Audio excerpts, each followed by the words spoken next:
Welcome to the channel. Hit subscribe and dive into stories that'll stay with you long after the video ends. Let's begin. The train doors hiss shut. Metal on metal.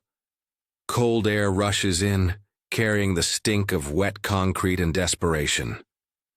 He's late, suit rumpled, tie half-knotted, clutching a paper cup of burnt coffee. The platform is a blur of elbows and neon. He shoulders through, heart punching his ribs. First class, car 1, seat 4A. He paid extra for silence, for space, for the lie that money buys distance. Then he sees her. She's kneeling, not sitting, kneeling. Palms open on the grimy tile. A cardboard sign trembling in her fingers.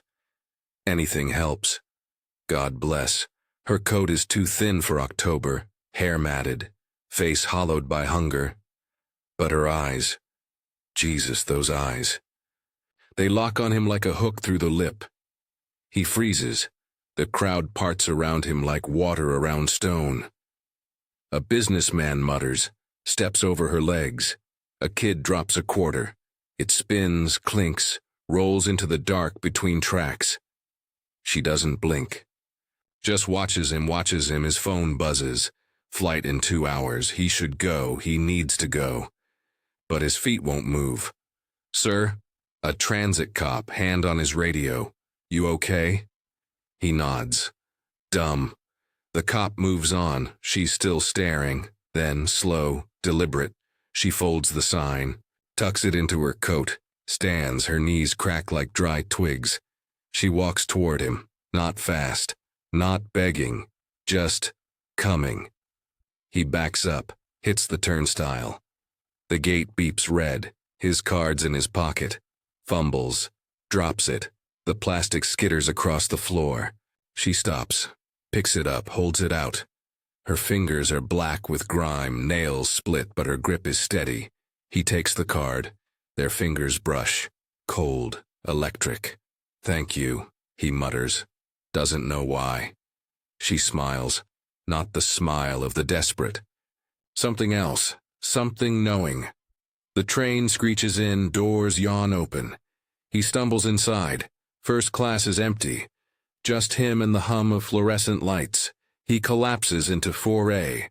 Heart still racing. Clutches the armrests like a lifeline. The doors close. Train lurches.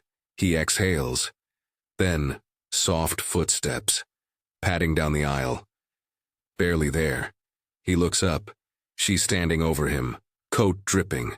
Sign gone, eyes still locked on his. Mind if I sit? Her voice is low. Rough, but clear, like river stones. He stares, mouth dry. She doesn't wait, slides into 4B right beside him. The seat creaks under her weight. The train dives into the tunnel. Darkness swallows the windows. Only the flicker of passing lights.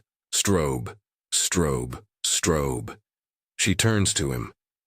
You dropped this too. She holds out his wallet. He never felt it leave his pocket. His blood turns to ice. The wallet trembles in her hand. Black leather. His initials embossed in gold. Inside, credit cards, cash. A photo of his daughter smiling at graduation. He snatches it, fingers numb, checks the contents. Everything's there. Even the emergency 100 tucked in the secret flap. How? The word cracks out of him. She shrugs. You were distracted. A pause. People always are. The train rattles. Lights flicker. He grips the wallet like a shield. Who are you? His voice barely above the wheels. She leans back. The seat sighs. Her coat parts slightly, revealing a flash of something underneath. Not rags, silk, deep crimson, like blood fresh from the vein. I'm nobody, she says, but you're late for something important. He glances at his watch. 47 to take off. He needs to be at the airport in 30 minutes. Impossible now. How do you know? She taps her temple. I see things. Then softer. I saw you. The train slows. A station, doors open, cold air rushes in, a family boards coach, laughter, suitcases. They don't look toward first class. The doors close, darkness again. He shifts away, presses against the window. The glass is cold. His reflection stares back. Pale, eyes wide. "You should get off at the next stop," he says. "There's a shelter on 14th. They'll help you." She laughs. Not cruel. Just tired. "I don't need help." She turns to him. "You do." His phone buzzes again. Unknown number. He ignores it. "Look," he says. "I don't know what kind of game. No game." She reaches into her coat, pulls out a Polaroid, holds it between two fingers. He takes it. Can't help himself. It's him. Standing on the platform. Exactly where he was 20 minutes ago. But in the photo, he's not alone. She's standing behind him, hand on his shoulder, smiling. His breath catches. He looks up. She's watching him. Same smile. "That's impossible," he whispers. "I didn't see you." "You weren't supposed to." She takes the photo back, tucks it away. Not yet. The train brakes hard. He lurches forward. His coffee cup tips. Brown liquid spreads across the floor like a bruise. She doesn't flinch, just watches it spread. "You're going to miss your flight," she says, "but you're not supposed to be on it." His stomach drops, lower than the tunnel, lower than the city.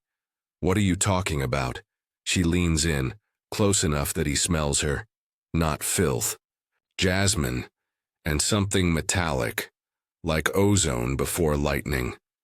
"Seat 4A, she says. "Flight 217, Chicago to Lisbon." She recites it like a prayer. "You booked it 3 weeks ago, after the fight with your wife, after you told your daughter you'd be there for her recital. But you lied. He can't breathe. How do you—" "I told you, I see things." She touches his hand. Her fingers are warm now. "You're running, but you can't outrun what's coming." The train screeches. Lights flicker out completely. Darkness total. Then, a spark. Her eyes glow, not reflection. Glow. "Listen to me," she whispers in the dark. "Whatever you do, don't get on that plane." The lights snap back. Harsh. White. He blinks. She's still there, but different. Cleaner. Her coat is gone. She's wearing a tailored blazer, hair pulled back, like she belongs in first class. He rubs his eyes. Looks again. Same woman. But not. "What the hell is this?" His voice shakes. Are you even real?" She smiles. Real enough. She pulls a boarding pass from her pocket, holds it up, seat 4B, same flight, same time. His name is on it. No, not his name, hers E. Valenti. He stares. "That's my seat. I mean, next to mine." "No," she says. "It's always been mine." She folds the pass. Tucks it away. "You just borrowed it." The train slows again, another station, this one familiar. His stop, the one that leads to the airport shuttle. He stands, legs like water. "I'm getting off." She doesn't move, just watches. "You won't make it." He backs down the aisle. The doors open. He stumbles out. The platform is empty, echoing. His footsteps slap against tile. Behind him, the doors close. The train pulls away. He turns. She's at the window, hand pressed to the glass, mouth moving. He can't hear her, but he reads the lips. Too late. He runs up the stairs, 2 at a time, bursts into the street. Rain, hard, slashing. Taxis honk. He flags one, slides in. Airport. Now. The driver pulls out. Radio crackling. Traffic report. Accident on the bridge. Delays. He checks his phone. T2 to takeoff. Impossible. The driver glances in the mirror. "You okay, man? You look like death." He doesn't answer, just stares out the window. Rain blurs the city, neon bleeding into puddles. His phone buzzes. Unknown number again. He answers this time. Hello? Static then, her voice clear as the rain. You're not listening. He looks around. The driver doesn't react, like he hears nothing. How are you? Doesn't matter. A pause. Turn on the news. He switches to the radio, flips stations, finds it. Breaking, Flight 217 from Chicago to Lisbon has reported an emergency. The aircraft experienced catastrophic engine failure shortly after takeoff. No survivors confirmed. His blood stops. The driver curses. Jesus, that's your flight? He can't speak. The phone is still at his ear, her voice soft now. You weren't on it. A breath. Because I took your place. He drops the phone. It clatters to the floor. The driver pulls over. You need a hospital, man. He stumbles out into the rain. Cars hiss past. He looks up at the sky, searches for smoke, for fire, for proof. Nothing. Just gray. Then, a hand on his shoulder. He spins. She's there. Dry, untouched by rain. Blazer crisp. Eyes soft. You saved me, he whispers. Why? She shakes her head. I didn't. She steps closer. You saved yourself. She touches his chest. Right here. When you stopped. When you saw me. He looks down. Her hand is over his heart. It's racing, alive. Who are you? His voice breaks. She smiles. The same smile from the platform. From the train. From the photo. I'm the moment you chose to look up. She steps back. The rain doesn't touch her. I'm the second you decided not to walk away. He reaches for her. Fingers pass through air. She's fading. Like smoke, like memory. Wait. She's gone. Just the rain. And the sound of his own breathing. He stands there. Soaked. Shaking. Alive. He doesn't remember getting home. Just the blur of streets. The cab. The key in the lock. The apartment dark. Silent. He drops his bag. Doesn't turn on the lights. Sits on the floor. Back against the door. The TV flickers on its own. News loop. Flight 217. Wreckage in the Atlantic. Souls. 17 names scrolling. His isn't there. He cries. Not soft. Not dignified. Great, wrenching sobs that tear from his gut. For the people on that plane. For the daughter he almost left. For the man he almost became. Hours pass. The rain stops. Dawn creeps through the blinds. He hasn't moved. His phone buzzes. On the floor. Still cracked from the cab. A text. Unknown number. You're awake. He types with shaking fingers. Who is this? 3 dots. Then. Doesn't matter. What matters is what you do now. He stares at the screen, then stands. Legs stiff. Walks to the window. The city is waking. Steam rising from grates. People moving. Living. He opens the closet. Pulls out a suit. Not the rumpled one. A new one. Crisp. The one he wore to his daughter's graduation. The one he hasn't touched since the fight. He dresses slowly, deliberately, knots his tie. The right way this time. He calls his wife. It rings.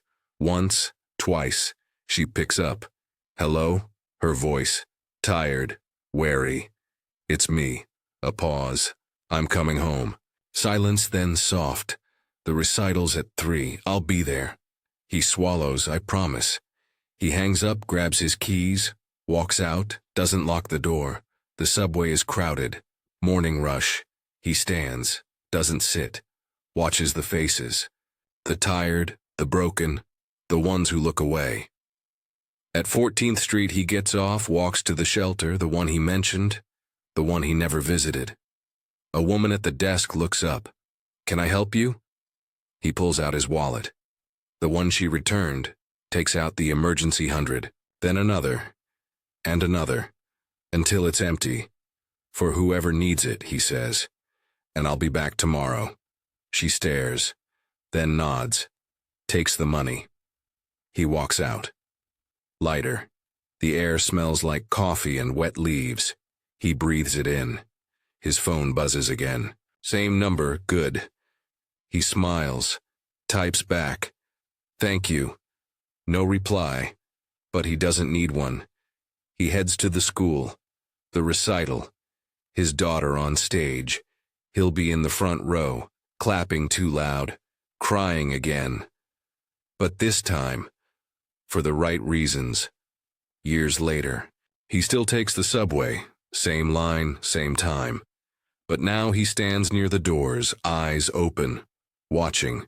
He volunteers at the shelter every Saturday, teaches resume writing, buys coats in winter, listens, really listens. His daughter graduated college. Top of her class, she calls him her hero. He laughs, tells her heroes don't almost miss recitals, but she just smiles, like she knows. His wife forgave him, slowly, painfully, but completely. They renewed their vows last spring, on a Tuesday. No guests. Just them in the rain. He never saw the woman again, not in the flesh, but sometimes, in the flicker of tunnel lights, in the reflection of a train window, in the eyes of someone kneeling on the platform. He stops. Always. Kneels too. Offers a hand. $1, a moment, because he knows now. She wasn't an angel, wasn't a ghost, wasn't a thief or a savior. She was a mirror, held up at the exact moment he needed to see himself, truly, for the first time, and in seeing her, he saw himself. The train pulls in. Doors open. He steps aside, lets someone else board first, a woman with a baby, a man with a cane, a kid with headphones. He smiles, boards last, stands by the doors. The train lurches forward, into the tunnel, into the dark. But this time, he's not afraid. Because he knows, somewhere in the flicker, in the hum of the rails, in the space between stations, she's still there, watching, waiting, for the next person who needs to be seen, and when they look up, they'll see her, and in seeing her, they'll see themselves. The train speeds on. Lights flicker. The city breathes above and below in the dark. A man stands, eyes open, heart full, ready. Thanks for watching.